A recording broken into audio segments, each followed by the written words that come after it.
Guys ఈ video scholarship గురించి చేయడం జరిగింది. అది కూడా సెంట్రల్ గవర్నమెంట్ అందిస్తున్న స్కాలర్షిప్ అనమాట. సో ఇది చూడొచ్చు, నేషనల్ స్కాలర్షిప్ పోర్టల్ యొక్క వెబ్సైట్ ఇది. సో ఈ అకాడమిక్ ఇయర్ 2024-2025కి సంబంధించి అప్లికేషన్స్ అనేది స్టార్ట్ అవడం జరిగిందనమాట. సో ఇప్పుడు మనము ఎన్ఎస్పిలో చాలా స్కాలర్షిప్ స్కీమ్స్ ఉన్నాయి. సో మీకు తెలిసిందే. సో ఆ ఎన్ఎస్పి స్కాలర్షిప్ స్కీమ్స్కి మీరు అప్లై చేసుకోవాలంటే ప్రతి ఒక్క స్కీమ్కి అప్లికేషన్ ఫిల్ చేయాల్సిన అవసరం లేదు. ఒక స్కీమ్ మీరు ఎన్ఎస్పిలో అప్లికేషన్ ఇస్తే మీ యొక్క ఎలిజిబుల్ డీటెయిల్స్ని బట్టి మీకు ఏదైతే మ్యాచ్ అవుతుందో ఆ యొక్క స్కాలర్షిప్ స్కీమ్ అనేది మీకు అక్కడ డిస్ప్లే అవ్వడం జరుగుతుందన్నమాట. సో ఈ ఎన్ఎస్పికి ఎలా అప్లై చేసుకోవాలనే దాని గురించి నేను వీడియోస్ చేశాను. ఆ వీడియోస్ యొక్క లింక్స్ కింద డిస్క్రిప్షన్లో ఇచ్చాను. అదేవిధంగా ఈ ఎన్ఎస్పిలో ఇంకా ఏమేమి స్కాలర్షిప్ స్కీమ్స్ ఉన్నాయో అవన్నీ కూడా ఎక్స్ప్లెయిన్ చేశాను. దాంతోపాటు ప్రైవేట్ స్కాలర్షిప్స్ కూడా ఉన్నాయి. సో ఒకవేళ మీరు వీటికి ఎలిజిబుల్ కాకుండా ప్రైవేట్ స్కాలర్షిప్ కూడా ట్రై చేయండి. ప్రైవేట్ స్కాలర్షిప్ కూడా అప్లై చేసుకుని సెలెక్ట్ అయిన వాళ్ళకి కూడా ఉన్నారు. మంచి స్కాలర్షిప్ అమౌంట్ కూడా ఇస్తున్నారు. వాటి గురించి కూడా ఎక్స్ప్లెయిన్ చేశాను. సో ఇంతకు ముందు కూడా నేను ఎక్స్ప్లెయిన్ చేస్తాను. ఆల్రెడీ నేను 200 అండ్ అబౌట్ స్కాలర్షిప్స్ అనేది ఎక్స్ప్లెయిన్ చేశాను అనమాట. సో మీరు నా యొక్క ప్లేలిస్ట్ చూడండి. సో నేను ప్రైవేట్ స్కాలర్షిప్ సంబంధించి ప్రూఫ్స్ వీడియో కూడా చేశాను. స్కాలర్షిప్కి వచ్చిన వాళ్ళకి సో వాళ్ళు అందించిన మెసేజ్ డీటెయిల్స్ కానీ అవన్నీ పెట్టాను అనమాట. డీటెయిల్స్ ఆ వీడియో లింక్ కూడా నేను నా పేజ్ నా యొక్క యూట్యూబ్ ఛానల్ ఓపెన్ చేయగానే అక్కడ ఉంటుంది. ఆ వీడియో మీరు వాచ్ చేయండి. మీకు కూడా ట్రస్టెడ్ అనిపిస్తుంది ప్రైవేట్ స్కాలర్షిప్ అప్లై చేసుకోవాలనుకో. ఓకేనా. ఇప్పుడు ఈ పిఎంఎస్ఎస్వి సెంట్రల్ సెక్టర్ స్కీమ్ గురించి మాట్లాడదాము. So top class education in college అనమాట. ఫర్ ఎస్పెషలీ ఇది కేటగిరీ వచ్చేసి ఓబీసీ స్టూడెంట్స్ టాప్ క్లాస్ ఉంటారు కదా, ఈబీసీ స్టూడెంట్స్ టాప్ క్లాస్ ఉంటారు కదా, and DNT students top class ఉంటారు కదా. అటువంటి స్టూడెంట్స్ టాప్ క్లాస్ ఎడ్యుకేషన్ కాలేజ్లో చదువుతుంటే వాళ్ళు ఎలిజిబుల్ అవుతారు. అదేవిధంగా స్కూల్ చిల్డ్రన్స్ కూడా. సో టాప్ క్లాస్ స్కూల్స్ ఉంటాయి కదా, state wide central wide top class schools ఉంటాయి కదా. సో ఆ స్కూల్స్లో చదువుతున్న చిల్డ్రన్స్ కూడా ఈ యొక్క స్కాలర్షిప్స్కి ఎలిజిబుల్ అవుతారనమాట. సో వాళ్ళ డేట్ స్కూల్స్ చిల్డ్రన్స్ వాళ్ళ డేట్ కనుక చూసుకుంటే 31 ఆగస్ట్ 2024న ఈ అప్లికేషన్ అనేది క్లోజ్ అవ్వడం జరుగుతుందన్నమాట. ఇక కాలేజ్ లెవెల్లో కనుక చూసుకుంటే 31/10 అంటే అక్టోబర్ 2024న కంప్లీట్ అవ్వడం జరుగుతుందన్నమాట. సో ఇక్కడ ఫస్ట్ మనం స్కూల్ లెవెల్ నుంచి చూద్దామండి.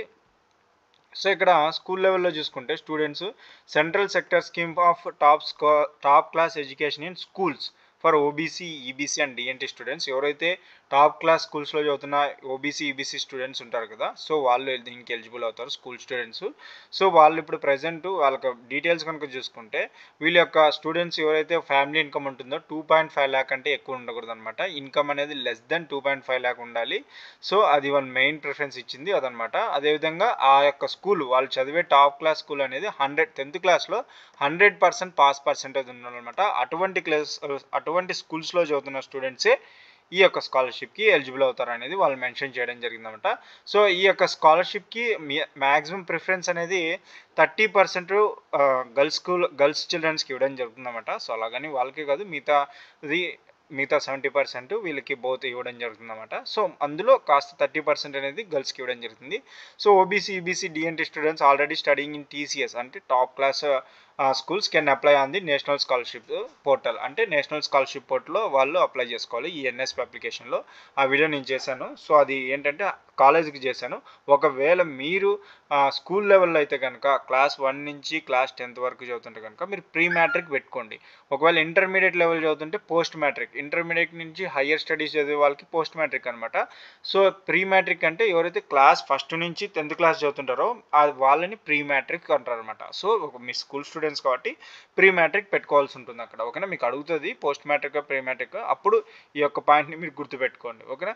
This application have to verified online by the nodal officer. అంటే మీరు అప్లికేషన్ ఫిల్ చేసిన తర్వాత దీని ప్రాసెస్ అనేది ఇన్స్టిట్యూషన్ వైజ్ వెరిఫై, ఆ తర్వాత మళ్ళీ నోడల్ వెరిఫై అనేది ఉంటుందన్నమాట. సో ఒక్కొక్క స్టెప్ లెవెల్ వెరిఫై లెవెల్ ఉంటుందన్నమాట.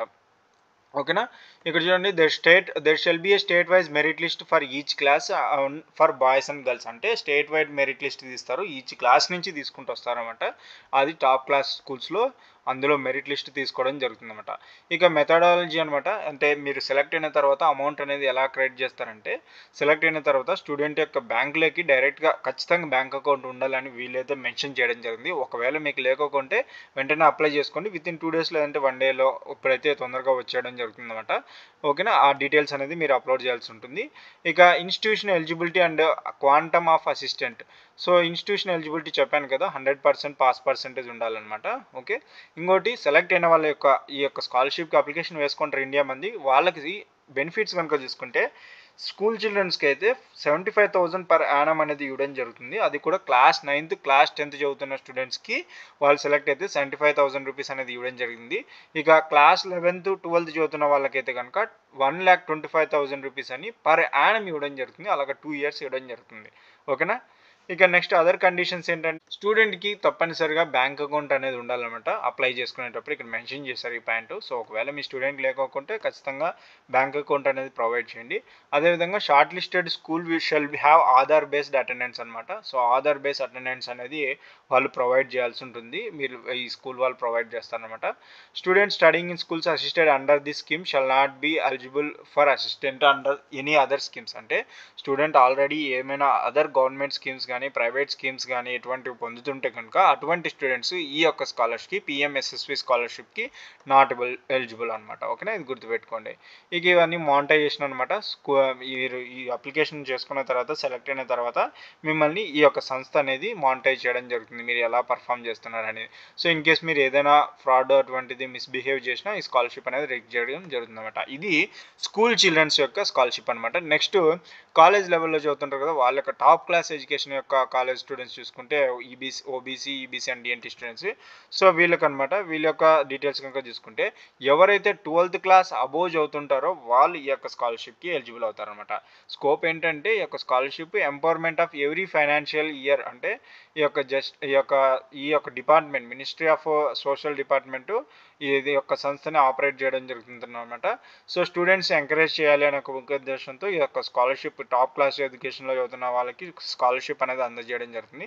ఎలిజిబిలిటీ చెప్పాను కదా, same OBC EBC DNT students వాళ్ళ యొక్క ఫ్యామిలీ ఇన్కమ్ 2.5 lakh కంటే తక్కువ ఉంటే వాళ్ళు ఎలిజిబుల్ అవుతారు. అండ్ వాళ్ళు ఫుల్ టైం కోర్సెస్ చేస్తుండాలి. పార్ట్ టైం కోర్సెస్ చేస్తున్న వాళ్ళు నాట్ ఎలిజిబుల్ అనమాట. అది కూడా వీళ్ళు సెలెక్ట్ చేసిన కాలేజెస్ టాప్ క్లాసెస్ కొన్ని ఇన్స్టిట్యూట్స్ అనేది వీళ్ళు సెలెక్ట్ చేశారు. అది లాస్ట్లో చూపిస్తాను.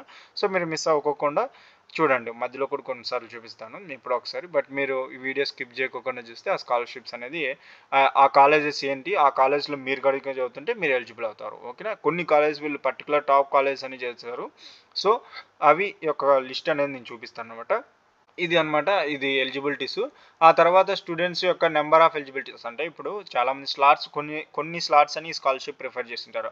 సో అంతకంటే ఎక్కువ మంది స్టూడెంట్స్ అప్లై చేసుకుంటే అప్పుడు ఎవరైతే మెరిట్ లిస్ట్లో బాగుంటారో వాళ్ళకి అనేది స్కాలర్షిప్కి ఇవ్వడం జరుగుతుంది. అండ్ వాళ్ళ యొక్క ఫైనాన్షియల్ బ్యాక్గ్రౌండ్ అప్పుడు కూడా ఈక్వల్ అయిందనుకోండి, మెరిట్ లిస్ట్లో కూడా వాళ్ళు సేమ్ ఈక్వల్గా ఉంటే అప్పుడు ఫైనాన్షియల్ బ్యాక్గ్రౌండ్ అనేది చూడడం జరుగుతుంది అనమాట. ఎవరి యొక్క ఫైనాన్షియల్ బ్యాక్గ్రౌండ్ అనేది వెరీ డీప్గా ఉంటే బాగలేకుంటే వాళ్ళకి ప్రొవైడ్ చేయడం జరుగుతుంది అనమాట. ఇన్ కేసు స్టూడెంట్స్ తక్కువ కంటే అంటే స్లాట్ ఇప్పుడు 100 స్లాట్స్ కంటే తక్కువ మంది అప్లై చేసినారు అనుకోండి, ఒక 90 మెంబర్స్. సో ఇంకా 10 మెంబర్స్ మిగిలిపోయింటాయి కదా స్లాట్స్. ఆ స్లాట్స్ అనేది ఒకవేళ students second year third year fourth year వాళ్ళు కనుక ఈ యొక్క స్కాలర్షిప్కి ఆ ఎలిజిబుల్ డీటెయిల్స్కి మ్యాచ్ అయ్యి వాళ్ళు ఒకవేళ అప్లై చేసుకుంటే వాళ్ళ అప్లికేషన్స్కి second year third year fourth year స్టూడెంట్స్కి అనేది ప్రొవైడ్ చేయడం జరుగుతుంది అనమాట. ఓకేనా. ఈ యొక్క స్కాలర్షిప్కి సెలెక్ట్ అయితే చాలా బెనిఫిట్స్ అయితే ఉన్నాయి. ల్యాప్టాప్ కూడా వీళ్ళు ఇస్తారనమాట. దాంతోపాటు ఇంకా కొన్ని ఇస్తారో చెప్తాను. ఇక ఇందులో కూడా 30% స్లాట్స్ అనేది గర్ల్స్ స్టూడెంట్స్కి అనేది ప్రిఫర్ చేయడం జరుగుతుంది అనమాట. మెరిటెస్ గర్ల్స్ స్టూడెంట్ ఇక్కడ అంతా మెరిటే ఉండాలి. ఓకేనా, ఈ యొక్క స్కాలర్షిప్ అప్లై చేసుకున్నప్పుడు. సో అదేవిధంగా నెక్స్ట్ ఇంకా ఈ స్కాలర్షిప్ యొక్క బెనిఫిట్స్ కనుక చూసుకునే ముందు ఈ యొక్క స్కాలర్షిప్ కేవలం 2 సిబ్లింగ్స్ ఇన్ ఏ ఫ్యామిలీ. అంటే ఒకవేళ మీరు 2 సిబ్లింగ్స్ కంటే ఎక్కువ మంది ఉన్నారనుకోండి, అంటే ఒక ముగ్గురు నలుగురు ఉన్నారనుకోండి, వాళ్ళందరి యొక్క స్కాలర్షిప్ ఎలిజిబిలిటీస్కి మ్యాచ్ అయ్యి వాళ్ళు నలుగురు అప్లై చేసుకున్నారనుకోండి, బట్ వాళ్ళు మాత్రం కేవలం 2 సిబ్లింగ్స్ మాత్రమే ఇవ్వడం జరుగుతుంది అనమాట. మిగతా ఇద్దరు ఎలిజిబుల్ అయినా కానీ 2 సిబ్లింగ్స్ మాత్రమే ఇవ్వడం జరుగుతుంది. ఓకేనా. ఈ యొక్క స్కాలర్షిప్ రూల్ అనమాట, వీళ్ళు పెట్టడం అలా జరిగింది. ఇన్ కేస్ స్టూడెంట్ ఏదైనా ప్రమోట్ కాకుండా నెక్స్ట్ ఇయర్కి ఏదైనా చేస్తే కనుక ఆ యొక్క స్టూడెంట్ స్కాలర్షిప్ టర్మినేట్ అంటే వాళ్ళ యొక్క స్కాలర్షిప్ రిజెక్ట్ అవ్వడం జరుగుతుంది అనమాట. సో అది important. Top class education institutions అనమాట, ఇవి ఐఐఎం ఐఐటీస్ ఇవన్నీ ఇంకా ఉన్నాయి, చూపిస్తాను. ఎన్ఐఆర్ఎఫ్ ర్యాంకింగ్ బేస్ చేసుకొని ఎవ్రీ ఇయర్ ఎన్ఐఆర్ఎఫ్ ర్యాంకింగ్ ఇస్తుంటారు. అంటే నేషనల్ ఇండియన్ ర్యాంకింగ్ అదనమాట. సో దాన్ని బేస్ చేసుకొని ఫ్రేమ్వర్క్ దాన్ని బేస్ చేసుకొని ఎవ్రీ ఇయర్ ఇస్తుంటారు. ఇప్పుడు 2024లో ఎన్ఐఆర్ఎఫ్ ర్యాంకింగ్ 100 లోపు ఏమున్నాయో ఆ కాలేజ్ లిస్ట్ కూడా ఇందులోకి వస్తాయన్నమాట. కొన్ని కాలేజెస్ ఇచ్చారు, చూపిస్తాను. సో ఈ యొక్క స్కాలర్షిప్ ఫండింగ్ అనేది ఏ విధంగా ఉంటుందంటే మీకు డైరెక్ట్గా మీరు బ్యాంక్ డీటెయిల్స్ ఇచ్చింటే డైరెక్ట్గా వాళ్ళు పేమెంట్ చేయడం జరుగుతుంది అనమాట. సో ఇక బెనిఫిట్స్ ఈ స్కాలర్షిప్కి సెలెక్ట్ అయిన వాళ్ళకి బెనిఫిట్స్ కనుక చూసుకుంటే ఫుల్ టైం ఫీజు అనేది ఇవ్వడం జరుగుతుంది. And non refundable charges. అంటే మన ఖర్చులకి అవి మళ్ళీ మీరు రీఫండ్ చేయాల్సిన అవసరం లేదు. ఖర్చులకి వీళ్ళు డబ్బులు ఇవ్వడం జరుగుతుందన్నమాట. సో ఇక ఫుల్ ట్యూషన్ ఫీజ్ అన్నాం కదా! సో అదొచ్చేసి 2,00,000 పర్ యానమ్ ప్రైవేట్ సెక్టార్‌లో చదువుతున్న ఇన్‌స్టిట్యూషన్‌కి అయితే. ఇక 3.72 lakhs per annum per student private sector flying clubs అంట. Commercial pilot training and type writing courses చేస్తున్న వాళ్ళకైతే వారికి ఈ విధంగా ఉంటుందన్నమాట. సో ఇది ఒక బెనిఫిట్ అయితే. సెకండ్ బెనిఫిట్ ఏంటంటే పర్ మంత్ మీకు 3,000 రూపీస్ అనేది ఇవ్వడం జరుగుతుంది. ఇదొక సెకండ్‌ది. మళ్ళీ థర్డ్ బెనిఫిట్ ఏంటంటే బుక్స్, స్టేషనరీ అటువంటి కావాల్సి ఉంటాయి కదా! దానికి సంబంధించి పర్ స్టూడెంట్‌కి పర్ స్టూడెంట్‌కి 5,000 రూపీస్ ఇవ్వడం జరుగుతుందన్నమాట. ఇంకా ఫోర్త్ బెనిఫిట్ ఏంటంటే ఇక్కడ చూడండి, laptop, computer are laptop of repeated brand with accessory like UPS and printer limited 4,500 విలువ చేస్తే ల్యాప్టాప్ కానీ అసిస్టెంట్ డ్యూరింగ్ ద కోర్స్ ఈ కోర్స్ చేసేటప్పుడు మీకు వీళ్ళు ప్రొవైడ్ చేయడం అనేది జరుగుతుందన్నమాట సెలెక్ట్ అయితే. సో ఇన్ని బెనిఫిట్స్ అనమాట ఈ స్కాలర్షిప్ ద్వారా. సో నాకు తెలిసి ఈ ఎన్ఎస్పిలో ఇదే హైయెస్ట్ స్కాలర్షిప్ అమౌంట్ ఇస్తుంది, అదేవిధంగా బెనిఫిట్స్ ప్రొవైడ్ చేస్తుంది అని అనుకుంటాను. ఎందుకంటే అక్కడ ట్యూషన్ ఫీజు 2 lakhs పే చేయడం జరుగుతుంది, 3.72 lakhs పే చేయడం జరుగుతుంది. సో అనమాట. సో ఇది బెస్ట్ స్కాలర్షిప్ అయి ఉండొచ్చు. ఒకవేళ సెలెక్ట్ అయితే మాత్రం వాళ్ళకి మంచి బెనిఫిట్స్ అనేది స్కాలర్షిప్ ట్యూషన్తో పాటు అదేవిధంగా యాక్సెసరీస్ అనేది కూడా వారు యాక్సెస్ చేసుకోగలుగుతారు. ఓకేనా. ద పేమెంట్ ఇక్కడ కొన్ని రిస్ట్రిక్షన్స్ ఇచ్చారు. ఏంటంటే చెప్తాను చూడండి, మీరు స్కాలర్షిప్ అమౌంట్ అనేది మీరు వాళ్ళ డీటెయిల్స్ అనేవి మీరు వాళ్ళకి సెండ్ చేస్తే వాళ్ళు విత్ ఇన్ 1 month లోపు మీకు అమౌంట్ అనేది ఇస్తారు. So amount with in 1 month కాదు, ఒకవేళ అర్లీగానే ఇప్పుడు డిజిటల్ మార్కెటింగ్ డిజిటల్ వచ్చేసింది కాబట్టి అంతా సో వెంటనే మీకు బ్యాంక్లో క్రెడిట్ చేయడం జరుగుతుంది.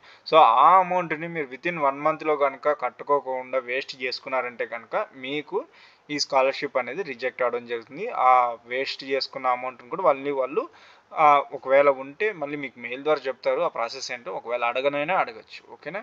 సో అలాగా కొంతమంది స్టూడెంట్స్ ఏంటంటే కాలేజ్ వరకు బాగా చదువుకొని ఆ తర్వాత కొన్ని వాటికి అలవాటు అయ్యి మిస్బిహేవ్ చేస్తూ ఆ స్కాలర్షిప్ అమౌంట్ అనేది అన్నెసెసరీ థింగ్స్కి యూటిలైజ్ చేసుకొని ఇంకా డ్రాప్ అవుట్ అయిపోయి ఉంటారు. సో అటువంటి వాళ్ళకైతే మాత్రం రిఫండ్ చేసుకుంటారు. సో ఇవన్నీ రూల్స్ అనమాట. ఇవన్నీ జాగ్రత్తగా మీరు కాలేజ్ జాయిన్ అయిన తర్వాత జాగ్రత్త చూసుకోండి. ఇక డాక్యుమెంట్స్ కనుక చూసుకుంటే స్టూడెంట్ యొక్క ఇన్కమ్ సర్టిఫికేట్ అప్లోడ్ చేయాల్సి ఉంటుంది వాళ్ళ ఫ్యామిలీకి సంబంధించి, అదేవిధంగా క్యాస్ట్ సర్టిఫికేట్ అప్లోడ్ చేయాల్సి ఉంటుంది, బ్యాంక్ అకౌంట్ డీటెయిల్స్ సబ్మిట్ చేయాల్సి ఉంటుంది, అడ్మిషన్ ర్యాంక్ మీరు కాలేజ్ ఐఐటి జేఈఈ మెయిన్స్లో ఇలాంటి ర్యాంక్స్ వచ్చింటాయి, మీకు ర్యాంక్ ద్వారానే మీకు కాలేజ్ వచ్చింటాయి కాబట్టి ఆ అడ్మిషన్ ర్యాంక్ ఏదైనా ఉంటే దానికి సంబంధించిన డాక్యుమెంట్ అనేది అప్లోడ్ చేయాల్సింది. ఇక ఫీజు డీటెయిల్స్కి సంబంధించిన డాక్యుమెంట్స్ ఇస్తే వాళ్ళు మీకు ప్రొవైడ్ చేయడం జరుగుతుంది అన్నమాట. ఓకేనా. ఇక the institution shall verify all the details. So మీరు ఇది డీటెయిల్స్ అప్లికేషన్ అనేది ఫిల్ చేయగానే మీ యొక్క ఇన్స్టిట్యూషన్ అనేది వెరిఫై చేయడం జరుగుతుందన్నమాట. ఆ తర్వాత వెరిఫై చేసిన తర్వాత పై లెవెల్కి పంపించడం జరుగుతుంది. ఓకేనా. ఇదన్నమాట ఈ యొక్క స్కాలర్షిప్కి సంబంధించిన డీటెయిల్డ్ ఇన్ఫర్మేషన్. ఇన్ కేసు రినేవల్ మరి మీరు నెక్స్ట్ ఇయర్ రినేవల్ చేసుకోవాలా, మళ్ళీ దీన్నే అప్లై చేసుకోవాలా అంటే కొత్తగా చేసుకోవాలనేది మీకు వాళ్ళు మెయిల్ చేస్తారు. సో అవన్నీ మీరు జాగ్రత్తగా చూసుకుంటానండి. ఓకేనా. ఇక ఎనీ ఇన్స్టిట్యూషన్ వయలేషన్ అటువంటిది ఏమైనా చేసినా కానీ మీకు డీబార్ చేస్తారనమాట. ఓకేనా. సో వీళ్ళు మిమ్మల్ని మానిటైజ్ చేస్తుంటారు అనమాట. ఈ యొక్క సెక్టర్ సంబంధించిన వాళ్ళు మిమ్మల్ని ఎలాగా మీ యొక్క స్టడీస్కి సంబంధించి వాటికి అంతా వీళ్ళు మానిటైజ్ చేస్తుంటారు. ఓకేనా. సో మానిటైజ్ అంటే జస్ట్ ఎలాగ చదువుతున్నారు, ఏమైనా బ్యాక్లాగ్స్ ఏమైనా ఉన్నాయా, ఏమైనా మిస్బిహేవ్ చేశారా అటువంటికి సంబంధించి కంప్లైంట్ వెళ్తే వాళ్ళు వెళ్ళి వీళ్ళకి సెక్టర్స్ వాళ్ళకి ఇన్ఫార్మ్ చేస్తారనమాట. ఓకేనా. అడ్మినిస్ట్రేటివ్ ఎక్స్పెన్సెస్ అనమాట ఇవి వాళ్ళకి సంబంధించినవి సెక్టర్ వాళ్ళకి. సో ఇప్పుడు మనం స్కాలర్షిప్స్ ఏ కాలేజ్ సెలెక్ట్ అయితే చూద్దాము. ఇక్కడ వచ్చేసి ఐఐటీస్ అనమాట. ఇంజనీరింగ్లో చూసుకుంటే ఈ ఐఐటీస్, ఎన్ఐటీస్, త్రిబుల్ ఐటీస్ ఇంకా అదర్ కాలేజెస్ ఉన్నాయన్నమాట. సో ఇక నెక్స్ట్ ఇక్కడ మీరు చూసుకోవచ్చు చూడండి, మేనేజ్మెంట్లో కనుక చూసుకుంటే ఐఏఎంఎస్ అదర్ గవర్నమెంట్ ఇన్స్టిట్యూషన్లు ఉన్నాయన్నమాట. ఇందులో మీ కాలేజ్ లిస్ట్ ఉంటే కనుక ఇక్కడ మీరు చూసుకోవచ్చు. మళ్ళీ ప్రైవేట్ ఇన్స్టిట్యూట్స్ కూడా వాళ్ళు ఇచ్చారు, కొన్ని అయితే ఇక్కడ ఇది ఇచ్చారనమాట, మీరు చూసుకోండి. ఇక మెడికల్ కాలేజ్ అనమాట, central government institutions, other government institution, non government institution eligible అవుతారు. Agriculture and allied sciences central government institutions. So ఇదనమాట ఈ కాలేజ్లో చదువుతున్న వాళ్ళు. అదేవిధంగా ఇంకా కొన్ని ఉన్నట్టున్నాయి. ఎస్ ఇక్కడ నేషనల్ ఇన్స్టిట్యూట్ ఇవి, అదేవిధంగా fashion, NIFT, hospitality, flying clubs అంట. సో ఈ ఫ్లయింగ్ క్లబ్స్ వాళ్ళకి అనుకుంటా ఎక్కువ అమౌంట్ ప్రొవైడ్ చేస్తుంది. పైలట్ అంటే వీళ్ళ కిందకి వస్తారేమో. ఇక నేషనల్ ఇన్స్టిట్యూట్స్ ఏమైనా ఉంటాయి కదా వాటికి, అదేవిధంగా మిస్క్లీనియస్ అంటే Tata institute of social sciences వీటికి, ఇక film and television institution of India వీటికి ఇటువంటి కాలేజ్లో చదువుతున్న స్టూడెంట్స్ ఈ యొక్క స్కాలర్షిప్కి ఎలిజిబుల్ అవుతారు అనమాట. సో ఇది పిఎంఎస్ఎస్వి స్కాలర్షిప్కి సంబంధించి 2024-2025 అకాడమిక్ ఇయర్కి సంబంధించి స్కాలర్షిప్ డీటెయిల్స్ అనమాట. ఇక్కడ మీరు 2023-2024 ఉందని అనకండి. సో ఇది వాళ్ళు ఇదే డాక్యుమెంట్ సెట్ అవుతుందని చెప్పి ఈ అకాడమిక్ ఇయర్కి వేసింటారు. నేను వెబ్సైట్ నుంచి ఎన్ఎస్పి నుంచి తీసుకోవడం జరిగింది. సో ఓకేనా. సో ఇది స్కూల్ స్టూడెంట్స్కి. అదేవిధంగా నెక్స్ట్ కాలేజ్ స్టూడెంట్స్కి సంబంధించి అనమాట. సో ఒకటి మీరు ఏంటంటే అప్లికేషన్ ఫామ్ అనేది నేను వీడియో ఒకవేళ మీరు చూసారనుకోండి, నేను ఒక పర్సన్‌ని ఎగ్జాంపుల్ తీసుకొని చెప్పాను. సో మీరు దాన్నే ఫాలో అవ్వకండి. అది ఒక శాంపుల్. ఆ శాంపుల్‌ని చూసి మీరు ఒక ఐడియా వస్తుంది. మీరు దాన్ని ఎలాగా మీ ఎలిజిబుల్ డీటెయిల్స్ తగ్గట్టు అప్లై చేసుకుంటే స్కాలర్‌షిప్ స్కీమ్ అనేది డిస్‌ప్లే అవుతుంది. లేకుంటే డిస్‌ప్లే అవ్వదనమాట. ఏమన్నా మిస్టేక్స్ చేసినా కానీ, ఏదైనా ఇన్ఫర్మేషన్ డీటెయిల్స్ అనేది చేసినా కానీ స్కీమ్ అనేది డిస్‌ప్లే అవ్వదు. అది గుర్తుపెట్టుకొని జాగ్రత్త చేయండి. ఓకేనా? ఇటువంటి వాల్యుబుల్ ఇన్ఫర్మేషన్ కనుక మీకు కావాలంటే నా ఛానల్‌ని సబ్స్క్రైబ్ చేసుకోండి మరి. ఫ్రెండ్స్, ఈ వీడియో కనుక మీకు నచ్చినట్లయితే లైక్ చేయండి, షేర్ అండ్ సబ్స్క్రైబ్ చేయడం మాత్రం మర్చిపోకండి. Thanks to my viewers and subscribers. Thanking you.